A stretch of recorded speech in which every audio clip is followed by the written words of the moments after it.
శ్రీరామ్. మన విశ్వ హిందూ పరిషత్ బజరంగ దళ ఆధ్వర్యంలో ప్రతి సంవత్సరము జరిపేటట్టు ఈ సంవత్సరం కూడా వీర హనుమాన్ విజయయాత్ర రేపు 23వ తారీఖు మనకు మారుతి హనుమాన్ మందిర్ నుంచి స్టార్ట్ అయ్యి సాయంత్రం 4 గంటలకు మారుతి మందిర్కి వెళ్ళి స్టార్ట్ అయ్యి పాత బస్టాండ్ దగ్గర హనుమాన్ చాలీసా పారాయణం ఉంటుంది. అక్కడికి వెళ్ళి కొత్త బస్టాండ్ దాకా వెళ్ళి యూటర్న్ తీసుకొని అంబేద్కర్ చౌరస్తా దాకా వచ్చి అక్కడ మహాసభ ఉంటుంది. సో అందరూ దాంట్లో పాల్గొని ఆ ప్రోగ్రామ్ని సహకరించండి.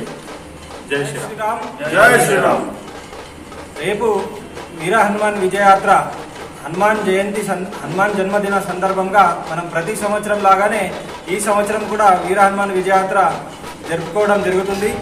రేపు సాయంత్రం 4 గంటలకు పెద్ద హనుమాన్ మందిరం నుండి మొదలై పాత బస్టాండ్లో హనుమాన్ చాలీసా పూర్తి చేసుకొని అక్కడి నుంచి కొత్త బస్టాండ్ వరకు వెళ్ళి అక్కడి నుంచి యూటర్న్ తీసుకొని చౌరస్తాలో సభ ఉంటుంది. అక్కడ భక్తుతో మంచి ప్రవచనం ఉంటుంది. అక్కడికి వచ్చి ఈ వీర హనుమాన్ విజయయాత్రలో 4 భారీ విగ్రహాలతో ఈ వీర హనుమాన్ విజయయాత్ర ఉంటుంది. అక్కడికి వచ్చి హిందూ బంధువులందరూ అందరికీ ఆహ్వానం, అందరికీ స్వాగతం. ఇది ఈ కార్యక్రమాన్ని విజయవంతంగా పూర్తి చేయగలరని ప్రతి హిందూ బంధువులందరికీ కోరుతున్నాము. జై శ్రీరామ్.